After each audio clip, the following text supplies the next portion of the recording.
भारतीय शहरियों को अब मुत्तहदा अरब इमारात में वीजा की जरूरत नहीं होगी। आइए जानते हैं। ये सहूलत दी गई है भारतीय शहरियों को।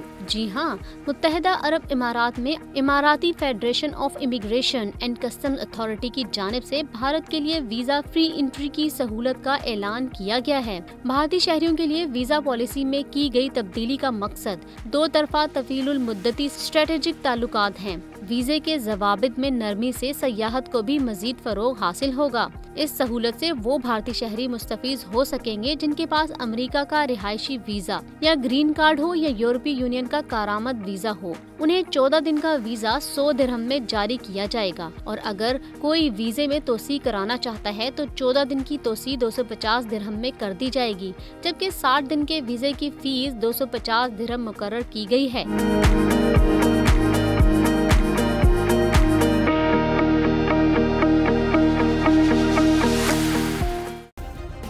सब्सक्राइब करें और बेल दबाएं ताकि कोई खबर रह न जाए।